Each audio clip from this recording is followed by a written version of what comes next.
Yo, is another world superpower making moves into Bitcoin? Not only does this country control the most hash rate on the Bitcoin network, but they have been quietly pivoting on their Bitcoin position in the past 3 years. Their court system publicly declared Bitcoin as property a couple of months ago, and now we have lawmakers in a region they control demanding the politicians investigate Bitcoin and potentially add a strategic Bitcoin reserve themselves.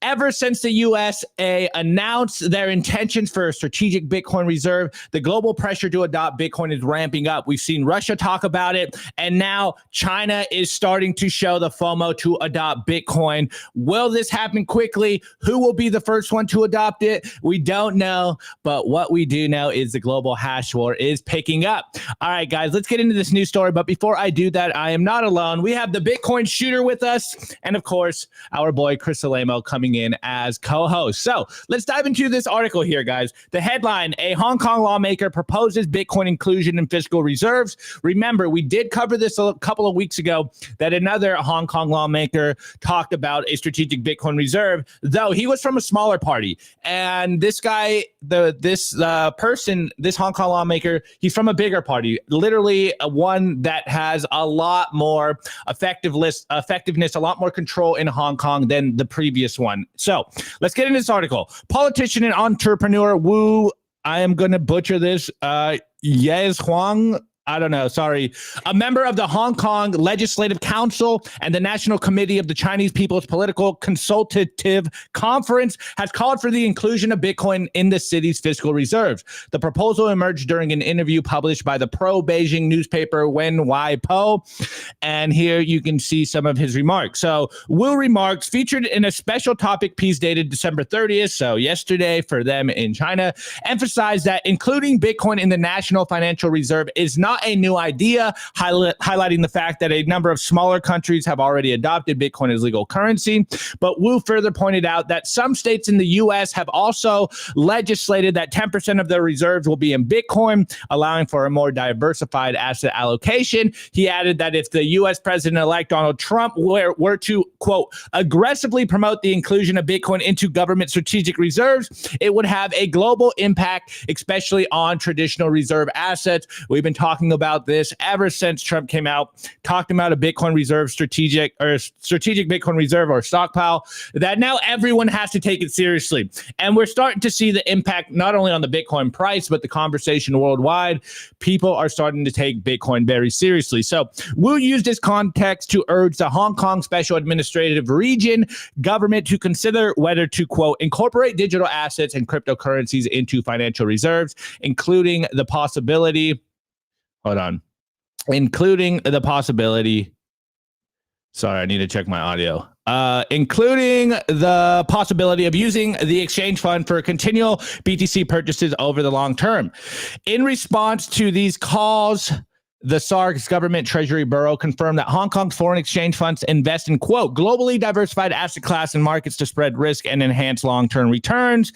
And of course, while cryptocurrencies is not formally designated as a targeted investment for these funds, the Bureau acknowledged that externally hired investment managers also invest in globally diversified asset classes and markets, allowing for potential, though minimal, cryptocurrency-related investments. Now, I think this is an interesting part of the things that Wu was saying.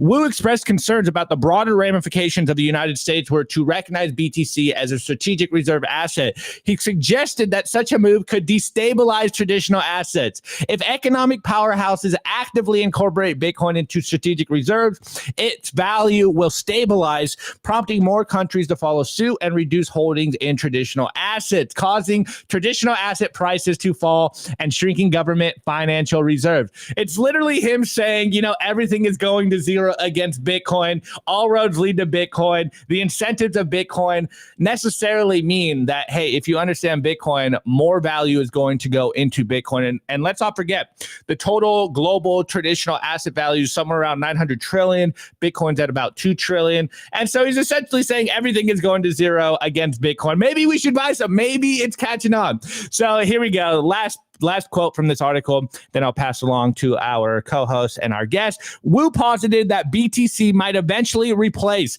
quote, precious metals with low practical utility, including gold and silver, due to its lower storage and transport costs, while mentioning that Bitcoin itself lacks physical utility. He argued that cryptocurrency's ease of transfer and storage gives it an edge in market trade-offs, especially compared to gold's substantial storage and logistic expenses. So super interesting to hear, Hong Kong politician, Hong Kong lawmaker, essentially saying everything we say here at Simply Bitcoin, that everything is going to zero against Bitcoin. 2, if you aren't first, you're last. If the U.S. adopts a strategic Bitcoin reserve as a world superpower, you have to take that consideration seriously. And he sounds like he understands Bitcoin to a very clear respect. Like a lot of Bitcoiners have been saying, oh, politicians don't get, what Bitcoin is. They're naive. They're like, oh, they don't understand Bitcoin. They don't understand the technicalities of the time chain, bro. And it's like, I don't think that matters. They understand the stakes here. And you're seeing that Hong Kong, even though it's not necessarily China proper, mainland China, we do know that Hong Kong is definitely a proximity to what China wants to do on the mainland. So if they're talking about it in Hong Kong, you can be very clear that they're talking about it on China in the mainland. And I mean, are you surprised at all? Last week, we covered Russia talking about their State Duma announcing or talking about a strategic Bitcoin reserve. Of course, Trump's been on the campaign for the last 6 months saying we're going to do it, very early in my presidency. In the first 100 days, we'll have a executive order, et cetera, to get a strategic Bitcoin reserve. And now we have China talking about it, and not just a small politician in Hong Kong, but someone that actually had some gravitas behind them talking about, hey, look, we have to take this very seriously, which is very interesting considering that China's banned Bitcoin, I think a total of 6 or 7 times. The last one was a very famous one from 2021 where they banned Bitcoin mining and they couldn't stop Bitcoin. So, hey, more capitulation around Bitcoin entering into 2025.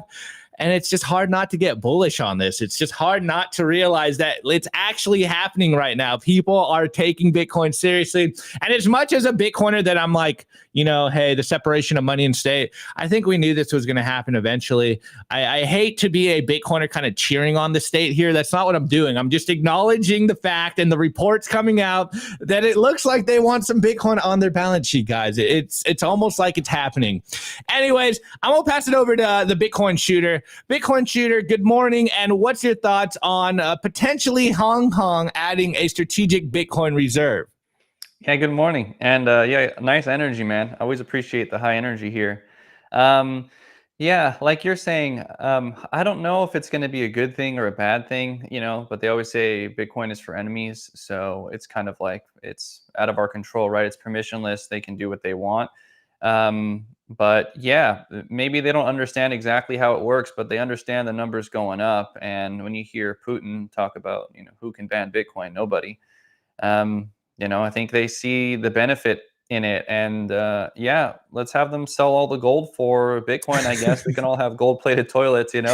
Bring the bring the price of gold down. That sounds fine. But no, all in all, like I don't pretend to know, if this is a good thing or a bad thing. But yeah, I guess there's 2 camps here, right? Like, do you want government to not have any Bitcoin and, to pull the Band-Aid off more quickly and have fiat die more quickly? Or do you want the government to kind of, get involved in it and have a more slow progression towards the, changing from of money systems?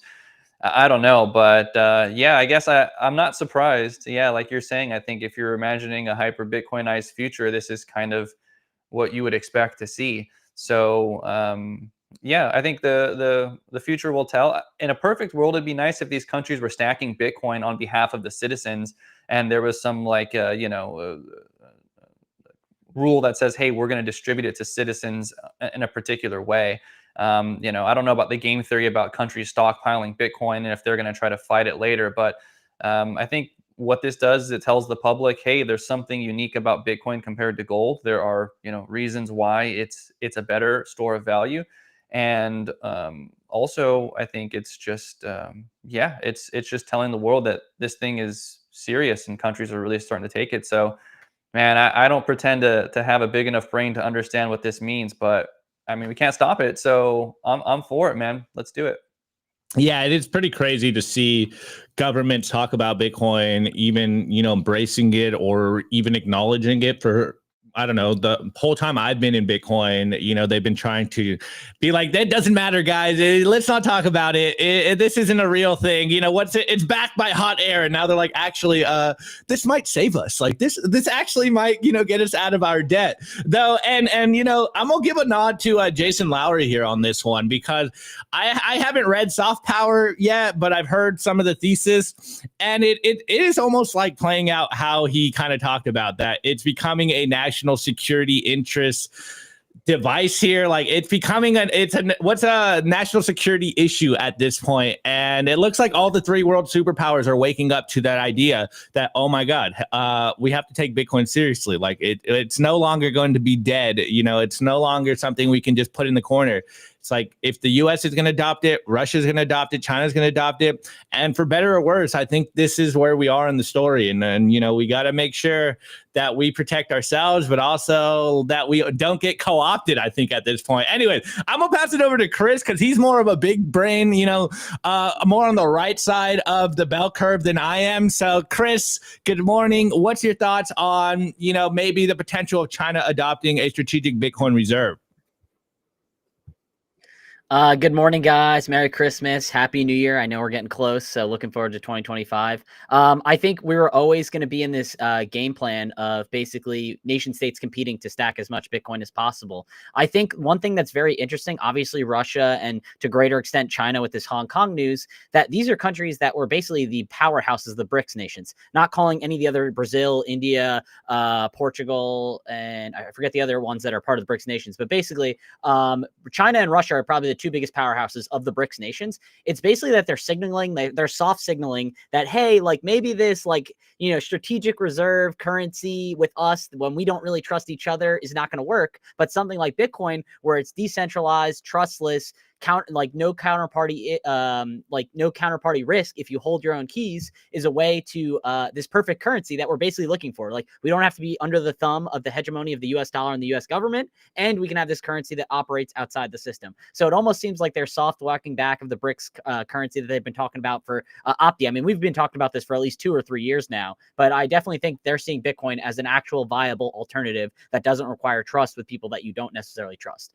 So I think this is important. It's huge signal. Obviously, Russia's been positive about Bitcoin in the last year or so, especially even after the sanctions against them with the whole Ukraine-Russia proxy war. And then, also now China through proxy of Hong Kong being like, yo, this might be a good idea to get some Bitcoin on our balance sheet. So I think it's bullish. I think the price is going higher. I think stay humble. Yeah, Chris, no, I think you made a great point there about like the BRICS nation. When you consider, Russia and China, they have been talking about dropping U.S. treasuries for a long time now. And then, Trump reacted to that and said, hey, if you want to drop treasuries, well, we're going to slap tariffs all over you. And, we're basically weaponizing the dollar against you. And now in the, 2-3 weeks since we've seen that tweet, China and Russia are both kind of talking about Bitcoin. You can't ban Bitcoin, which is, I would say, 180 compared to what they've been saying for a long time. So it is really interesting how Bitcoin's been criminalized, or rather, made the bad boogeyman here for so long, and now it's becoming like the saving grace. And as a Bitcoin, I'm a bit conflicted here.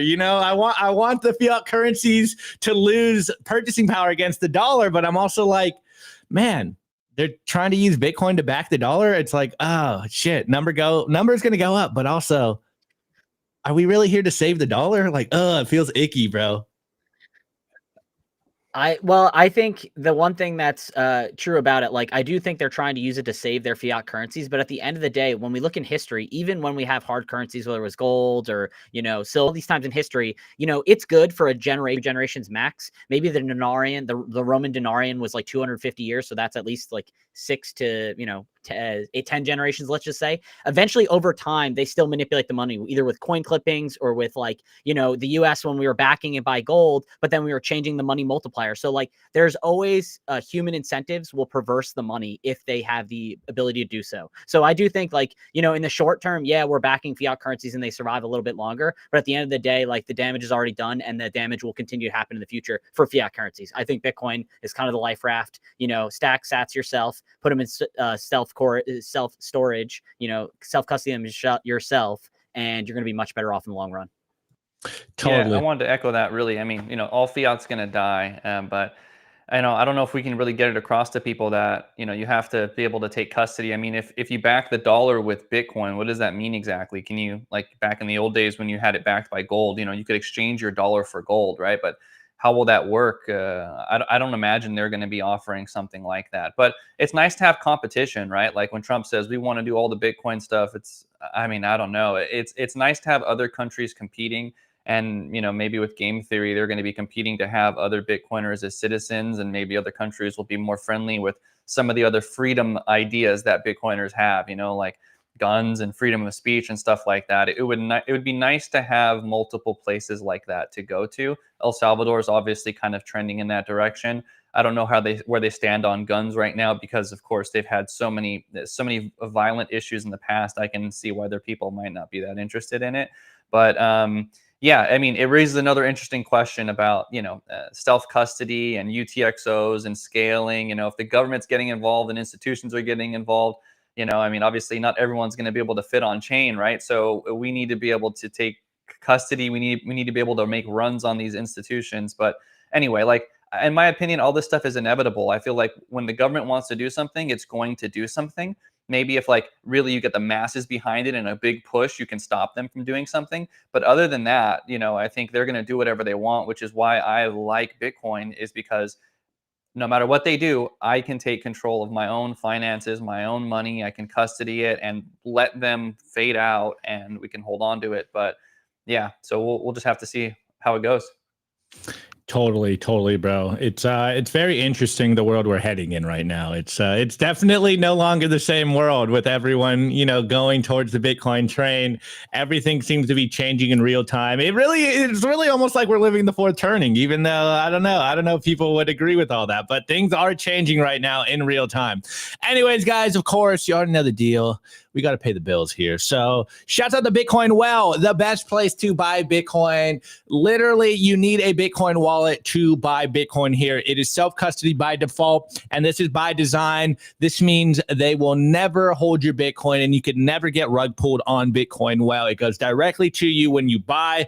This is super important over here so that you ensure that you are holding the Bitcoin directly. And of course, go to the website, use the promo code SimplyBTC, and you can get some tosses into the Bitcoin Well. Now, if you are looking to buy a big amount of Bitcoin, make sure you go to the Bitcoin Well Infinite product. It's an OTC desk. You literally, if you want to buy $50,000 or more at a time, get in touch with them. They'll get you a white glove service, get you a representative, and you know, you can get your buys out there. They'll literally hold your hand throughout the whole process. If you want to start on this, go to or email Nico at bitcoinwell.com, and we'll get you through that process. Again, this is for people that want to buy 50K plus at a time. Now, if you're just like me over here, you just sign up and buy some Bitcoin directly to your Bitcoin wallet. This is the way. All right, boys and girls, let's get into the show. We got a lot to talk about. As we were talking about right now, you know, I got a clip from Kieser on RT talking about perfect money and what we're seeing play out in real time. Let's get into it.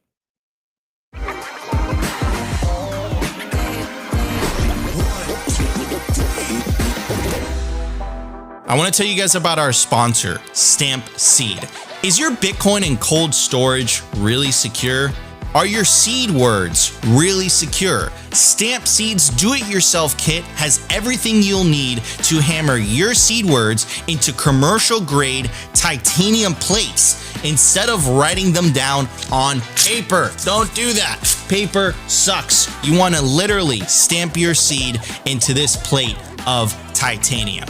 Your words are actually stamped into the metal plate with this hammer. So once your words are in, they aren't going anywhere. No risk of the plate breaking apart and your pieces falling everywhere. Titanium stamp seeds will survive nearly triple the heat produced by a house fire. They are also crush-proof, waterproof, non-corrosive, and most importantly, because this is generational wealth, time-proof. All things that paper is not, allowing you to hodl your Bitcoin for the long haul. I mean, here is the plate that they crushed. They put in water, they put a blowtorch to it, and as you can see, the words have survived. Stamp your seed on StampSeed.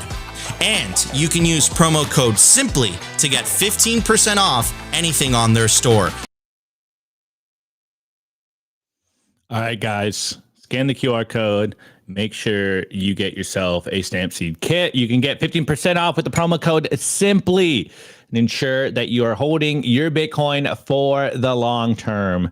Do not just write it on a piece of paper. All right, guys, I'm over here on Clark Moody's dashboard, of course, running through the numbers. The Bitcoin price is currently at $93,820 per Bitcoin. The sats per dollar, aka how much Bitcoin you can buy for a single dollar, aka how much the dollar is worth in Bitcoin, is currently at 1,066 sats. The block height is 877,082. Again, 877,082. The Bitcoin market cap in fiat terms is 1.86 trillion. Dang, we can't hold that $2 trillion market cap right now. Absolutely wrecked, guys. It's over. We had a good run. No, I'm trolling. I'm trolling. The Bitcoin versus gold market cap is currently at 10.17%. Still a lot of room to run in the hard money game. And the total Bitcoin supply that will ever be issued is currently at 94.30%, which means roughly about 19.8 million Bitcoin are currently circulating. Again, there's only ever going to be 21 million Bitcoin, guys. So you might want to buy some just in case it catches on. And on that note, Max Kieser, I would argue, made a triumphant return back to RT. Of course, he had a classic show on there years ago. And now it seems like Kieser is making the rounds everywhere. And he is relaying the message we are all getting here at Simply Bitcoin. And as a Bitcoiner, is that, hey, there's a perfect money now, and you might want to start to adopt it. Maybe savings doesn't have to be so hard. Maybe you can increase your purchasing power by buying Bitcoin, and maybe everyone is waking up to this fact. So let's play this video, and we'll talk about it. Sure, Walt. Thanks for having me on. One sec. Wrecked. What's going on over here? Let's go. Try that again. Sure, Walt. Thanks for having me on. Nice seeing you. So Bitcoin fulfills the promise that humanity has been searching for ever since the beginning of time, and that is perfect money. And perfect money allows humans to travel through time and space effortlessly and to achieve their full potential. And for many years, we used various pebbles and stones, and then gold was popular for thousands of years. And then in 2009, Bitcoin came along, and it fulfilled this promise. It is effectively perfect money. And now what we're seeing is the realization that Bitcoin, when you compare it to other stores of value, like fiat money or property or fine art or any kind of store of value, even the stock market or the bond market, is superior. And so now we're seeing trillions of dollars leave these other stores of value and find their way into Bitcoin. And what's interesting right now is that we've entered into really a new Sputnik moment, because various nations are scrambling to build up the biggest Bitcoin stock that they possibly can, because nations are beginning to understand that this is the new prima franca of the 21st century. The entire global economy is being rebuilt on top of Bitcoin, which is really perfect money. So in the case of Russia and the recent comments coming out of the Kremlin, they seem to be now ready to enter the space race or the global Bitcoin race. The United States has said under the new administration, Donald Trump, that they want to buy 1 million Bitcoin. You have Cynthia Lummis, who's a senator in Wyoming, saying they want to sell their gold, 8,000 tons of gold, and buy Bitcoin. You have other countries making that decision. We want to buy Bitcoin. Various states in the United States are choosing to buy Bitcoin and hold Bitcoin. And so this is really going to define the economy in the 21st century. And because at the end of the day, when you have something like Bitcoin that's better than anything else as a store of value, the market will recognize this, and you start to see people sell off other assets and move into Bitcoin. Literally saying exactly what that what do you call it, the Hong Kong congressman or lawmaker was saying, is that Bitcoin is actively demonetizing every other asset in the world, and people are waking up to this. And again, I just got home from hanging out back with my family. I saw some old friends over the Christmas break or Christmas dinner, hanging out with friends, and they all did the very similar thing. They did man, I really wish I listened to you about Bitcoin when you were talking about it whenever, last year. And they're like, I missed a boat. And I'm like, dude, just listen to me now. It is perfect money. It's the best way to save your money. I did the whole DCA shield, but I think it's super important to stress the very simple idea. Bitcoin is just the best way to save. It's perfect money. I literally ran down it's the best performing asset, last 15 years, 11 out of the 14. And they're still they can't grasp that idea that it's the best thing to save your money. And so I always try to echo that idea to them. And they're like, oh, maybe I'll watch your show now. And I'm like, yeah, maybe you should. Like, maybe you need to just start saving in Bitcoin. It's the best way to save your money. And they're still looking at me like, what are you talking about? But kudos to Kieser for going to RT, spreading the signal, exposing the fact that every country is moving towards Bitcoin. All roads lead to Bitcoin. Bitcoin's going to demonetize everything. Everything is going to zero against Bitcoin because it is perfect money. And actually, shouts out to there was someone in the chat last week. I forget who it was, but I'm reminded right now. He's like, as a gold miner, I can 100% tell you that Bitcoin makes gold obsolete. And I'm like, man, shouts out to him. I love that guy in the chat. Anyways, Bitcoin's the best way to save your money, guys. Just keep hitting on that message. It's the best performing asset, period. And we live in a digital world, and the world's waking up to this. And hey, you're on the front lines. Love to see it. Okay, Bitcoin should actually, I'm getting yelled at in the chat. Guys, if you like this content, smash the like button, comment, subscribe, all that good stuff. We still have a jam-packed show. Bitcoin Shooter, what's your thoughts on Max Kieser on RT talking about Bitcoin as perfect money? Yeah, well, first of all, a lot of roads lead back to Max. And a lot of people, a lot of Bitcoiners I know were first exposed to Bitcoin through Max on RT. So shout out to him. He's also the one that really orange pilled me. My brother tripped me down the rabbit hole, but listening to Max really made me understand Bitcoin better and the problems of fiat better. And yeah, I mean, kudos to him, right? He's basically been saying the same thing since Bitcoin was $1 or less. So that's pretty profound.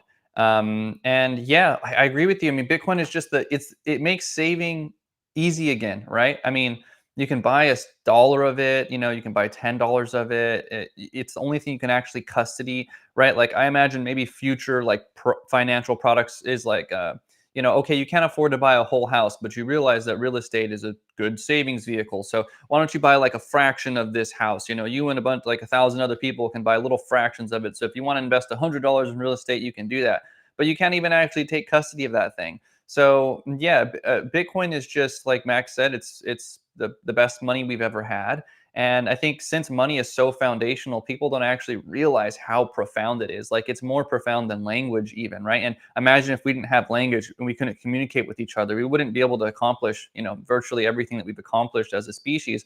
But with money, it's even more foundational than that. So yeah, it's the perfect money. Everyone's waking up to it. And it's why I'm really hopeful for the future. I mean, I don't know, the transition might be difficult, but as human beings, if we actually have good, sound money, again, it's going to be like we're actually speaking in a clear language to each other. We're not just babbling and like, the people who are willing to bend their morals get the most money, and in the future, the people that will actually provide the most value will be the richest.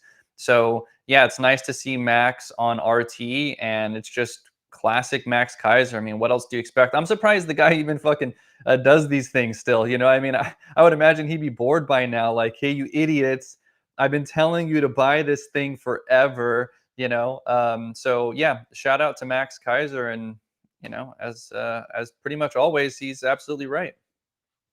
Yeah, I love it, Shooter. I think that message you just said is like the most important thing, especially when you talk to people right now. They don't understand that their money is broken, that they have bad money. It's literally like the, does a fish understand he's in water type meme, where it's like you live in this world, you think the dollar's stable, you kind of can't pinpoint why life is getting more difficult. You're just like, this is the way things are. And then here we are as Bitcoiners, just like, no, life's kind of good. Like life's is doing pretty good. And also, I don't know if you guys have seen on Twitter, there's been a lot of arguments right now about like the decline of society and what the real problems are. And as a Bitcoiner, I'm like, it's the money, bro. Like the money is broken. This is why life is getting worse. This is why more people are getting angry. And once you understand that idea that, hey, if you have a good money, it's like speaking a clear language. This is the communication we are talking about here with Bitcoin, with a perfect money.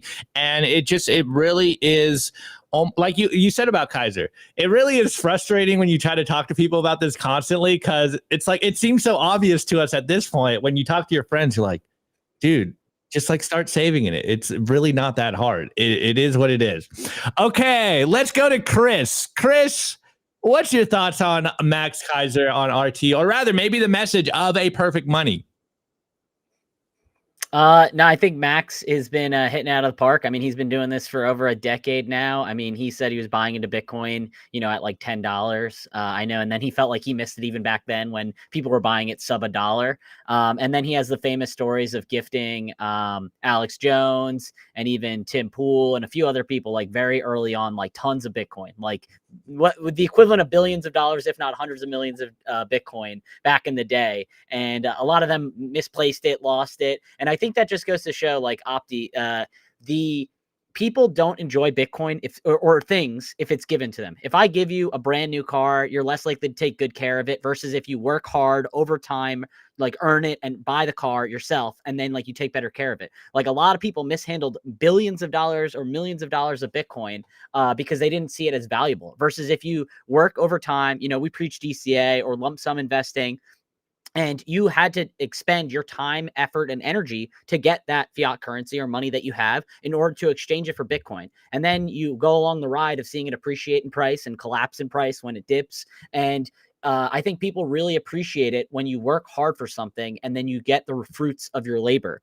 But that takes time. That doesn't happen overnight. Yeah, everyone would love to buy Bitcoin when it's on a 70% discount, only for the next month for it to rip to new all-time highs, which some people can get lucky. But like, as history has proven, when investing in general, like it's not about timing the market. It's about being in the market. The same principle holds true for Bitcoin. Like, you buy it over time. Yeah, it'll go down in price. Yeah, it'll go up. Yeah, it'll chop sideways and drive people crazy at 58K. That's like the nature of this asset. But over time, you want to work to purchase it and, take it into self-custody. And then with that, you'll be able to reap the benefits and rewards. And Opti, I'll hammer on your last point that you were mentioning. A lot of people, and this narrative happens on X or just in general, that people always want to blame people, companies, governments, entities, you name it. But at the end of the day, us Bitcoiners, we've been in this for so long. It's like, it's the money, stupid. Like, the money's broken. That's what's causing all this, like, issues. Yeah, there's peoples and pockets and companies and governments that are taking advantage of the system. And yes, they're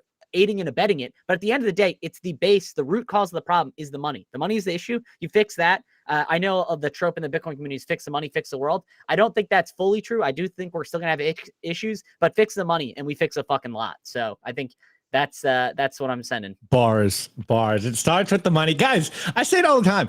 It's always about the money. It will always be about the money. It's literally this simple. Obviously, fix the money, fix the world is a little hyperbolic meme, but if you can fix the money, then everything will come downstream of that. And there's still a lot of work to be doing, but hey, it looks like we'll be having a job here for a long time because people still don't understand the basics of money. And I experienced this last week. And, to that thing that Shooter was saying about Kieser, it's because we're on the mission, bro. We realize there's a better way. And as tiring as it gets, you still can't stop but tell people that, hey, you need to start saving in Bitcoin. And I think it's going to heat up. We'll see what happens. What, one more day? 2 more days till 2025. We'll see what happens in 2025. Anyways, let's get into the news, because I know everyone's watching the Bitcoin price right now and wondering why it's going down, but there's a lot of buying going on. So I'm going to cover a lot of the buying happening right now. And it's really making me feel bullish, I'll tell you. Anyways, let's get into the next part of the show. Let's play an ad first, though. I want to give a very special shout out to our sponsor, Compass Mining. They make Bitcoin mining accessible to everyone, from beginners to experienced investors. Their turnkey miners gets you online and hashing within 48 hours, making it easier than ever to start your mining journey. Plus, with their active marketplace, you can resell your miner at any time, adding flexibility and value to your investment. Visit their website to access a wealth of resources, learning everything you need to know about Bitcoin mining. Take your first step into the world of Bitcoin mining with confidence. Discover more at compassmining.io. Again, compassmining.io, and see how Compass Mining can power your success.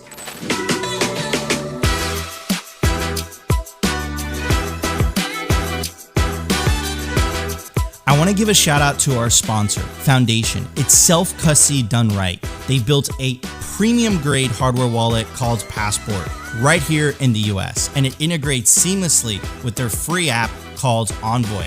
Passport is fully open source and verifiable. It's the most intuitive Bitcoin wallet designed with a UX reminiscent of a classic feature phone, so you'll know how to navigate it and use it the moment you pick it up. It's also air-gapped, meaning Bitcoin stays offline, never touching an internet connection. It's Bitcoin only, open source verifiable, air-gap security model, gorgeous design craft, premium grade materials. Get your Bitcoin off exchanges and into your own hands in just a few minutes with Passport at foundation.xyz/simply. Get peace of mind. All right, guys, make sure you buy yourself a Passport by Foundation. It is beautiful, fully open source, and it's grandma friendly. This is so easy when you pair it with your Envoy. Anyways, scan the QR code, use the promo code Simply, and you can get yourselves a Passport by Foundation. All right, I'm going to cover some stuff here, guys. It looks I don't know. I'm starting to feel a little bullish, even though the price is going down, even though longs are getting liquidated, which I think is even a bullish thing in and of itself. We're starting to see incredible amounts of buys, but also the Bitcoin market cap is getting bigger. So these buys seem to be having less effect than they used to have. Anyways, here's our boy, Nicholas Hoffman. He just kind of, yeah, exactly. He's the go. Just kind of updating it. Then I'm going to break down some of the different stuff. So far, just today, and this happened this morning, MicroStrategy bought $209 million of Bitcoin. Tether bought $705 million of Bitcoin, and more publicly traded companies adopted Bitcoin. You are not bullish enough. Perfect way to set things up. So here we go. Going into the first news, Tether buys 7,629 Bitcoin worth $705 million for its Bitcoin reserve, and now owns 7.7 billion in Bitcoin. And you can see, the buy there. Next, we're going to cover Michael Saylor. MicroStrategy has acquired another 2,138 Bitcoin for roughly $209 million at a 97,837 per Bitcoin, and has achieved a Bitcoin yield of 47.8 QTD and quarter to date, and 74.1 year to date. As of 12/29/2024, so yesterday, we hold 446,400 Bitcoin acquired for roughly 27.9 billion at roughly a 62.428 per Bitcoin price. Just absolutely putting on a masterclass. And I know I hear everyone out there like, why is the Bitcoin price going down? Well, it's very simple. Even though we're having these huge buys by Saylor and Tether and other people, just means more people are selling. It's very simple. But we do have a new indicator, which is an old indicator, which is kind of making me feel bullish when you see these whales start to pick up their buying again. So 2 days ago, the Bitfinex whale has started building his long position again. He is sometimes early, but he is never wrong. He decreases his position during extreme bullishness, February, March, November, early December, and increases his position when the price is going down or sideways, June till September. And you can check it out. So it looks like, the buying will continue until the price increases. And then the last thing that I think is pretty bullish is the FTX creditors will start getting repaid in dollars this week, $16 billion of liquidity. So it looks like we might be getting a lot of liquidity back into the market. Yes, the price is down, but hey, the longs are getting wrecked, which is just going to clear up the Bitcoin price to go moon. Hold on. I got it for you right here, Chris, and then I'll pass it to you. Oh, wait, hold on. More rocket ship, get on board. Okay, Chris, what's your thoughts on all of the buys? Or maybe you can answer to your friends and family out there. Why is the Bitcoin price going down? It's going up now. I don't know if you're seeing it, Opti. We're getting the stream pump. So I guess it's going up because of us. But no, at the end of the day, Bitcoin's price goes up when more people buy than sell. It goes down when more people sell than buy. I think that's the short answer. But yeah, no, I'm excited. I'm bullish. I know we pumped. You got to take it in context. We've only hit 90K in like October of this year. November of this year, we hit 90K for the first time in its history, and we basically stayed above that range the entire time for the rest of the year. So yeah, I mean, it hit it in right on November 17th. And here we are, December 30th. So 44 days. So no reason to be bullish, just a slight pullback in price, but that's your opportunity to buy cheap sats. Opti, we were screaming at people to buy Bitcoin when we fell to 15.5. People are like, nah, it's going to drop lower. It's too risky. It's going to zero. Who is the one guy that, he's a perfect bottom signal that the guy that was on Joe Rogan who said, oh, it's got $16,500 more to go. Peter, I always forget his name. He is like really good at calling the absolute bottom of Bitcoin. And, I think hindsight will prove and history will show that he was absolutely wrong. And when he was saying that, you should have been loading up your bags. No, I'm really bullish. Is this the same like whale, the bear whale that like over history, whenever he sells a ton of his Bitcoin and we have to eat through it in order to fight the FUD to get through for the buying spree? I don't know. I can't remember exactly if it's the bear whale, but it is one of those whales that, historically, when he's buying, it's probably a good chance to buy. If he's selling, then, maybe we're in bear market territories here. But yeah, he's buying, the US is buying, China's buying, Russia's buying, all engines go, rocket ship, we're going to the moon. Let's go. Hold on, let's play one more time. Rocket ship, get on board. All right, Shooter, what's your thoughts on all of the buys? How are you feeling? What's the sentiment you're getting going into 2025? Yeah, it's funny, man. I think there's two different kinds of Bitcoiners. You have the Bitcoiners that are working and you have the Bitcoiners that aren't working. And the Bitcoiners that are working, like when the price goes down, hey, it's all good, man. Like bring it down. Let's get those cheap sats, right? And the people who aren't working, the retired people or the people that are just living off of their Bitcoin, right? They want it to go up. So yeah, like you're saying, when people ask me, why is the price going up or down? I just tell them the same thing. Hey, more people are buying or more people are selling, whatever. But yeah, I think the plan is if you're like me and you're a working man, you just earn money, spend as little as you possibly can and save the rest in Bitcoin. So yeah, I'm down for it all, man. Price goes up, feels good. Price goes down, it feels good. I don't know who's selling, but this kind of flies in the face of like economists who say that deflation doesn't work because people will never spend their money if it keeps appreciating in value. It's like, bro, people need to buy things. People want to live life. If you hold for 4 years or 5 years, and you want to sell some of it to buy something or go on a vacation or whatever, like, that's what people are going to want to do. So anyway, yeah, that's my take on it. Don't know who's buying, don't know who's selling. Doesn't make a difference to me either way. I'm saving as much as I can. And yeah, man, like it's always good when the price cuts in half. Like, man, that's great. You're getting double the sats. It was kind of painful actually when I looked at like you get less than 1,000 sats for $1, you know, and we'll get into my film in a bit, but people are paying, you know, sats to watch the film. And like, I just see that number getting smaller and smaller sats, like as the price goes up. So it's nice to see more sats coming through. So it's like, you know, it's like the yin and yang of Bitcoin, man. You love it when the price goes up, and you got to love it when the price goes down. That's the best way to ride Bitcoin, man. So yeah, that's all I got. Totally. And to answer Elaine's question, again, I've been mentioning Checkmatey's Twitter for a long time, but you can see here he posted this on December 9th, so you know, a couple of weeks ago. But I think this is the same thing playing out. You can see he's doing a lot of on-chain metrics. I think he's got a very good grasp of what's going on with the price right now, because you know, we get stupidly bullish or other people get stupidly bearish. He's been kind of neutral throughout this whole time, and you can see here he tweeted this again on the 9th, so a couple of weeks ago. I'm sure he'll update this in a couple of days, etc. But Checkmatey goes, the lead foot of Bitcoin long-term holders, a sell-side pressure by existing holders is tremendous right now, and in my view, completely overwhelms the demand from both ETFs and MicroStrategy. There are lots of heated signals, but as always, the devil's in the detail, and you can see he's plugging his latest post. If you look at the chart, Bitcoin value days destroyed multiple. You know, it's going up. So as Shooter was saying, holders are selling their Bitcoin right now. Long-term holders of Bitcoin, they're getting their gains. You know, they want to live their life. And it's very simple. There's more sellers than buyers right now, but that's a buying opportunity for everyone out there. So you just love to see it. Anyways, before I jump into having a conversation with Bitcoin Shooter about a film he just dropped, make sure you smash the like button, guys. Let's get to 150 likes. I need 20 more people to like it right now as we go into the culture. And here we go, guys.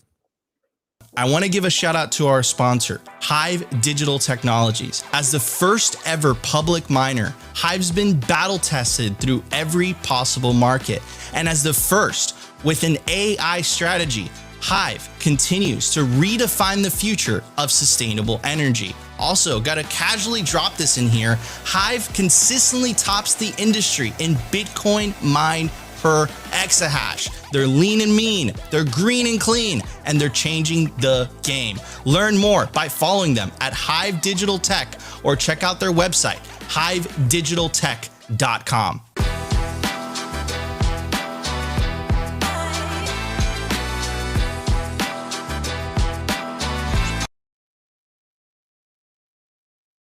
All right, guys, last plug to pay the bills here at Simply Bitcoin. Make sure you guys go to BitBlockBoom April 3rd to the 6th in a couple of months in Dallas, Texas, a true Bitcoin conference. It's small, it's cozy. It's where LobbyCon and PoolCon were originated from. It's a Bitcoiner event. You hang out with Bitcoiners, you go chill with your favorite people, not just the big names, just everyone. It's really cool. I absolutely love it. This is the first conference I ever went to. Of course, it's the first conference Nico and I met in the flesh. This is where, you know, the Simply Bitcoin team that you know today became official.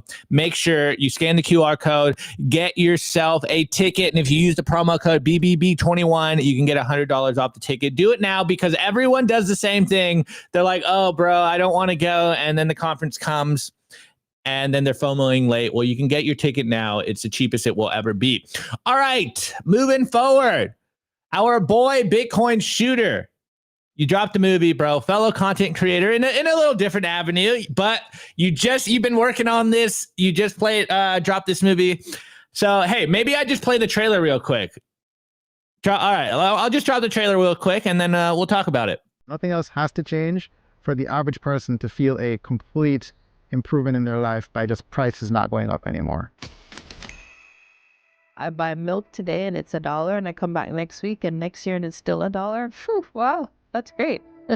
It's harder to imagine living without inflation, thinking of prices that don't go up all the time. Would be nice to be able to plan, yeah. Where there's no inflation, there's no struggle. Which, in the end, gives us more time to look inwards, more time to determine who am I and how do I want to show up in this world. That kind of economic environment would lead to unprecedented levels of prosperity, to levels never before imagined on Earth. That's a utopian world, isn't it? I don't know if it exists, but it would be great. Inflation problem is a consequence of money printing. If you have a currency with a fixed supply, then you would avoid inflation. There will only be 21 million Bitcoins, with each Bitcoin being divisible by 100 million pieces. Once you show them how easy it is to use Bitcoin, they can see actually how Bitcoin can be useful. We really didn't expect that. These computers, they're using a lot of energy. And because of that, more people can be connected to electricity right away. I don't know if there's something that changes people's lives as drastically. Between 7 and 10 million people will be reached. I think that's a dream worth going for. We can go hook right up and put miners right to work, and that energy is being used and that flare is dropped or if not gone. Bitcoin is money that dictators and governments can't stop. There is no CEO of Bitcoin. It is not one computer. It is hundreds of thousands of computers. If there wasn't Bitcoin, I would be depressed. What would we use to fight inflation and money printing from governments? Love it, bro. Well, congratulations on the film, dude. Let's start at the beginning. Where did this idea come from? Why did you work on this film called No More Inflation? What got you to create this film? I know you spent a lot of time, traveling, recording with people to come out with the movie. What was the genesis idea of this? Yeah, it's funny. It kind of stems from BitBlockBoom too. So really, the first work I did in the Bitcoin space was 2021 with Max and Stacy. We filmed a few things, a few Kieser reports, and I went with them to El Salvador the first time they had gone down. And so we filmed a few Kieser reports there. We filmed like Bukele's Bitcoin bond announcement. And going to El Salvador and meeting the people and hearing the story of the country really inspired me to like put some sort of documentary together for them. So on my own time and my own dime over the next year or so, I was working on that. And I saw BitBlockBoom was coming up. And so I ended up going to BitBlockBoom around the time when I had like the almost final cut of that El Salvador film, which is called Comeback Country. And I went there, and it was the first time I really hung out with a bunch of Bitcoiners. I was talking to them about the film. I was showing them the film. And, people were really like encouraging me after seeing it to like, hey, this is really good. Like, you should really focus on maybe making a full-length film. And so, yeah, BitBlockBoom is a great conference. If anybody's considering going, you should definitely go. It's like I've heard so many people like Nico and Opti like meeting for the first time there. It's like all roads lead back to Max, all roads lead back to BitBlockBoom somehow. So you should go there. But anyway, yeah, after making that 10-minute film about El Salvador, and Nayib Bukele reposted it, and that kind of brought more attention to me. And people were really encouraging me to make a full-length film. And so I was thinking, what would I do? If I'm going to spend a year or two working on something, I want it to be the most impactful that it can possibly be. So I knew it had to be Bitcoin related. I feel like Bitcoin is what the world needs most right now. And I was really looking for the best segue in. What is the best way into the average person's heart, right? This is made for the average person. Of course, Bitcoiners will appreciate it. Because you'll see a lot of the things that maybe you've read about or heard about Bitcoin doing, or the ways that inflation is bad in the world, but you'll actually see it and hear it from people directly. So when I was fleshing out the film, I knew inflation was the way in. It just seemed like the most common problem universally that anyone can relate with, and that Bitcoin is a clear solution for. So in doing that, I really wanted to flesh out two halves of the film, one about inflation and one about Bitcoin. And so the inflation aspect, I wanted to show what life looks like as inflation increases. And so that involved, traveling to Jamaica to document double-digit inflation, Argentina for triple-digit inflation. I met many Venezuelans that were living in Argentina, and they talked about quadruple-digit inflation. And so, from there, really showing that this is how life changes, and talking about why it happens, which is money printing and where that money is being spent. So on things like war and food and, foreign aid and government bailouts during COVID and, of course, the banking crisis. And really to put a cap on the inflation problem as this is something that has happened to every single money in human history, and it always ends this way. And so it's really kind of like a dark, black pill, horror movie for the first half of it. And then that segues us perfectly into Bitcoin. Well, if inflation is just happening because of money printing, then what if money can't be printed? What does that look like? And so that's how the film segues into Bitcoin, and it talks about why Bitcoin can't be printed. But then it also covers the common objections that people have, because at this point, there's so many preconceived notions out there about it's bad for energy, it's bad for crime, the volatility, no one uses it, it's too difficult to use, all of these things. I feel like the moment you mention Bitcoin, you need to kind of address those. So with that in mind, I was looking for stories around the world that kind of contradicted, Bitcoin energy usage is not bad. So for example, like you saw in the trailer, I went to Kenya and saw what Gridless was doing out there, interviewed Eric, their CEO, interviewed a small power provider that is actually the one that they're teaming up with in one of their sites, and some of the locals that live around that area that we're talking about, what life is like with actually having power. I mean, these people were literally living in the Stone Age. So you'll see in the film, one woman's talking about how her kids can study better now because they're not studying by kerosene candles anymore. Or kerosene lamps. They actually have light bulbs so they can study at night without, the kids complaining about their eyes burning. And there's another farmer there who would spend 2 hours a day chopping, food for his cattle with a machete. And now he runs it through a machine and it takes him like 10 minutes. And same thing in North Dakota with my boy Hodl Tarantula out there mining off of flare gas. Literally, they are reducing pollution with the Bitcoin mining. So that's really how the whole film kind of got laid out, was like, I want to cover the problems of inflation. I want to cover, the solution of Bitcoin, and I'm willing to go anywhere in the world to capture the best stories. So film came out about a month ago. The response has been very positive. And I would encourage anybody, Bitcoiner, definitely if you're a Bitcoiner, watch it. You're going to see a lot of things that you've never seen before. I mean, if you never stepped foot on an oil field in North Dakota, you're going to like it.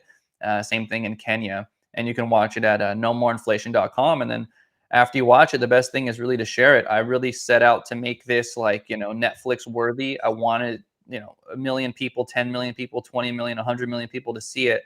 And I really feel like if they do get these messages, we really can change the world, right? I mean, there's lots of Bitcoin books out there. The rabbit hole is already very rich, but it doesn't really feel like there was like a Bitcoin standard of films. And so, I really feel like that's what I put together. And so watch it. If you like it, share it. And I think it's just a matter of time before somebody who's connected to HBO or Netflix or Joe Rogan or something like that sees it.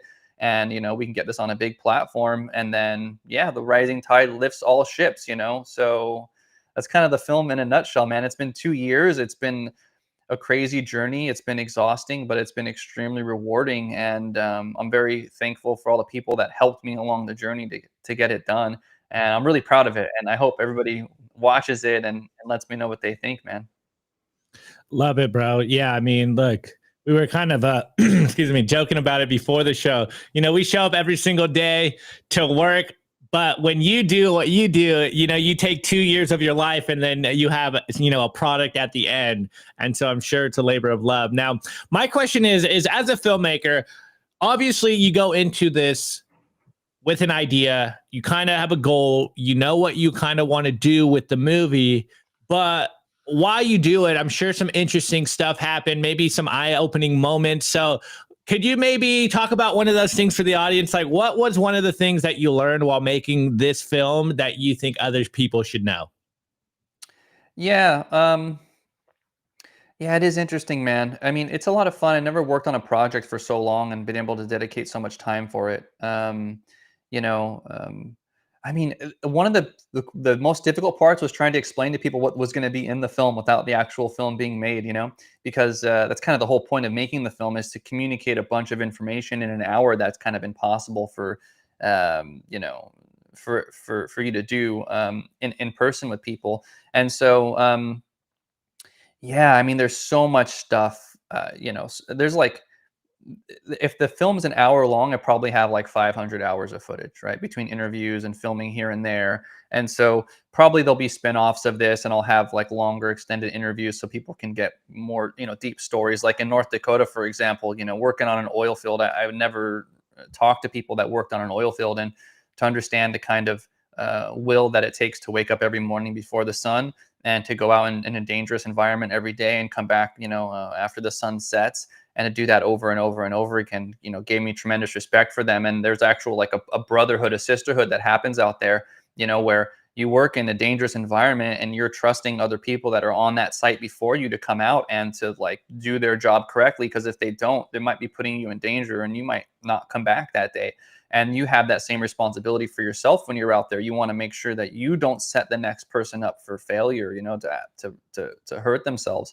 So just stuff like that everywhere around the world, like all these people that I met, all these conversations, you know, it's definitely changed me. And yeah, again, I think first maybe people watch the film and then they can ask me like more about, you know, any particular place. But, you know, I went to Jamaica, Argentina, El Salvador, Latvia, Dubai, Italy, Kenya, a handful of states across the US. Yeah, I think, and like you're saying, for any content creator, you know, like I have a lot of respect for what you guys do here. I know it's a grind, and like I spent 2 years doing this, and now I can kind of take a break and go back to some of the stuff that I was doing before. But I know you guys are still chipping away at it. So, you know, kudos to you guys. And so I think, yeah, for any other content creators out there, it's just another testament of like, you know, if you have a dream and you're willing to put the work in and go in and day out, then anything is possible. So yeah, I guess that's what I would say.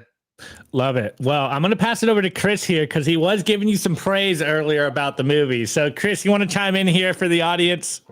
Yeah, no, I was just going to ask you, outside of like going to the oil fields in North Dakota and learning about like, I guess the mining process and ultimately like oil extraction, what is anything else that you learned from interviewing all these people in all these hours in all these different countries? What was like the most eye-opening thing? Yeah. I always gravitate towards the Kenya stuff because, like, man, you know, people have power. It just really changes your life. But also, even like in Jamaica and Argentina, you know, you read about inflation and you have an idea of how your life changes. But when you actually talk to people who are, you know, skipping meals or spending 4 hours a day in their market determining what the price of their goods should be, you know, it's different. You know, you get a lot of information from people just in their emotions and in person. And and so, yeah, I think that's probably the most impactful, is just meeting all of these people, not even the Bitcoiners, just the regular people that are living, you know, through these crazy inflation, and like, and also just making that connection of like, that's the trend that the US is going in. I mean, who knows what happens with the you know, the strategic reserve, if they can actually, you know, dampen inflation. But if not, it's like everything's trending in that direction. I mean, people are already living month to month in the USA, and you know, skipping meals doesn't seem that impossible if prices keep going up. In Argentina, there's subsidies for everything. Like a crazy percentage of the population works for the government. Milei's in there now cutting stuff down. Maybe that'll help a bit, but that's the trend I see in the US. Lots of government workers. And so, so yeah, and then of course, like, you know, I interviewed Rockstar Dev and Eric Kaysen, and those guys just they're so brilliant, and they have an energy that kind of lingers with you after you talk to them.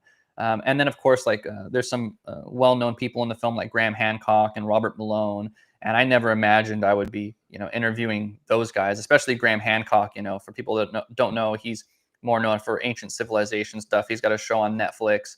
But in 1989, he wrote a book about foreign aid, which Alex Gladstein actually takes a lot of inspiration from. And if you read Alex Gladstein's book, he actually cites Graham Hancock's book called Lords of Poverty often. And so, you know, that's what Graham and I talked about. And so to be able to actually sit down with him and have a conversation, you know, was like a real dream come true. So to be honest, I don't know if I've actually fully digested everything that's happened over the last couple of years. You know, so it's been, yeah, maybe in the next year I'll be able to digest it all. But everywhere I went, you know, I have friends in all these different places now, and have the opportunity to see things in places I never thought I would. So yeah, lots of things, man, lots and lots of things. Yeah, no, I think that's awesome. And yeah, to your point, I mean, Opti and I and Shooter, I don't know where you're from, but I'm assuming you're in either Canada or the US. But we've been very fortunate that to like, yeah, we see inflation even more so in the last couple of years. But yeah, in other parts of the world, I can't imagine, they talk about this a lot in the Bitcoin community, just the mental strain and the economic calculation you're doing. I know people always say like, to be a good investor, you have to be half-time good investor and half-time whatever your occupation is, if you aren't just an out-and-out investor yourself. But to your point, point, like if you're doing economic calculations, you know, you're going through a market and you're like, hey, like milk is 3 times more expensive than it was yesterday. Eggs are double the price. All the food I'm doing is double the price. Either I have to skip meals or work harder or pick up more shifts or get a second, third, fourth job. Yeah, I can only imagine what it is like you living through hyperinflation in the true sense. Yeah, so I just want to say commend you for your work. I really enjoyed the film. I really liked it. I thought it was good and definitely worth people's time and attention. And I thought you did a great job. Now you've got me excited for like the additional content you'll release over the coming years of some of the great interviews. I think that is the difficulty with something like this, with you, like you said, having 500 hours and then trying to pare it down to an hour.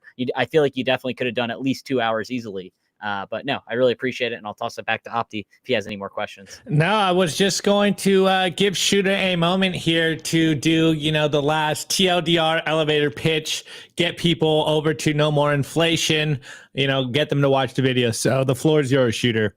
Yeah, cool. I mean, I think the film kind of speaks for itself. So yeah, if you value independent artists, and you value people making stuff in the Bitcoin space, head over to No More Inflation.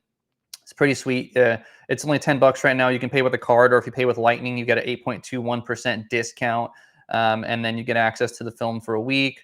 And yeah, like, you know, all of those funds come directly to me. There's no platform in the middle. And yeah, we'll see what happens. Definitely, the main goal of this is to get it far and wide. And so again, I in my opinion, it's just a matter of time before a big platform is interested in it. I don't think inflation is going to go anywhere. Especially like I think a lot of people have hope that Trump's going to kind of come in there and help solve it. But when that doesn't happen and the price of things keep going up, I think people are really going to have hard questions to ask themselves, like, okay, what am I going to do about this inflation thing? So I think it's a matter of time before the appetite is there and a big platform really wants to see this. But in the meantime, you know, if you want to help support me, if you want to see something awesome, I think it's the most powerful 1 hour in existence, you know, for Bitcoin. So yeah, if you like Bitcoin, if you like independent artists, if you like value for value, if you care, go watch it. If not, you know, it's all good, man. I'll keep pushing. And yeah, really, again, the goal was to reach the normies. You know, my job will be done. You can send me flowers when you have the normies in your life coming to you saying, hey, I just saw this film, No More Inflation. I know you've been telling me about Bitcoin for so long, but now I really want to get involved. Like, please walk me through this thing. Then my job is done. In the meantime, you know, you can help me by renting the film and just by sharing it with people and helping me get it to the right eyes that have the connection to get it on a big platform. So that's the pitch. That's the plug. I'm proud of it. I know you'll love it. Everybody loves it. If you have an hour, if you got $10, you know, yeah, take a look. Love it, Shooter. Elaine's comment in the chat, though, is hilarious. You said, you know, inflation's here to stay. And she goes, yes, inflation is going somewhere. It's going up. As we all know, inflation is here to stay. They're going to keep printing money. You need to find a way to protect yourself, and spreading this information. As we've seen in the election season in the U.S., inflation is one of the hot button topics. So people are starting to feel the strain. And I'm starting to see it on Twitter as well. A lot of people talking about how expensive life is and how, you know, they're working 2+ jobs to barely survive. And, you know, our parents didn't work this much, or maybe you're just not grinding hard enough. You need to work 80 hours a week, bro. And yeah, all that is good. But really, just start saving in Bitcoin, and year over year, your savings will increase instead of decreasing and getting debased, and your life gets better. And I think this is what we all try to push. Is we don't need to use a money that is designed to steal from us. We don't need to use a money with inflation baked in. There is a better way. It is Bitcoin. There is a better savings technology, the superior money that is Bitcoin. And so kudos to you, Shooter, for making the film. We'll bring you back on soon when you maybe got another film. You know, I don't know how long that one's going to take, but we'll bring you back on the show. So actually, Shooter, will you plug your Twitter real quick? And then I'll do the same for Chris, and then we'll wrap up today's show. Yeah, cool. Twitter at Bitcoin Let's go. Shooter. Simple enough. Go to nomoreinflation.com, guys. Check out the film. And Chris, to you as well, for the audio listeners, plug your Twitter account. Thanks for coming on again, bro. Actually, I think Chris is going to come on Wednesday as well. For you guys wondering where Nico is, I don't even know if I can drop the sauce here, but he is with a don't yeah, I'm not gonna say it. He's with an influential Bitcoiner right now. He's whining and dining right now. I can't say who, but I'm sure you guys would be stoked to hear it. So thank you for coming on, Chris. Plug your Twitter real quick, and then we'll wrap up today's show. Yeah, thanks, guys. Always a pleasure being here. Opti, my Twitter is at Chris Alamo, and then the number 6. You can also find me at Nostr, Chris Alamo Chris at b.tc. So, yep, that's my NIP5. Let's go. Let's go. Well, always a pleasure, Opti. Happy New Year. You as Merry well, Christmas. dude. You as well. I'm going to put you guys behind the scene. I'm going to wrap up the show. Hang on. Hang out for a couple seconds as I wrap. Guys, thanks for coming on, hanging out with us. As always, like, subscribe, comment, help us get pushing the algos, help us, educate more people about why they need to save in Bitcoin, why they need to acquire as much Bitcoin as possible. It's a very simple message, but it still seems like people don't get it. So on that note, guys, we'll be back tomorrow. The show don't stop. Oh, man, it's going into the new year, and it's never ending, guys. It is what it is. All right, love you guys. We'll be back tomorrow with our same show. Nico will be here tomorrow, I think. I don't know. Don't hold me to it. All right. Peace out, guys. Today's episode was brought to you by BitcoinWell.com, a Bitcoin-only platform on a mission to enable financial independence.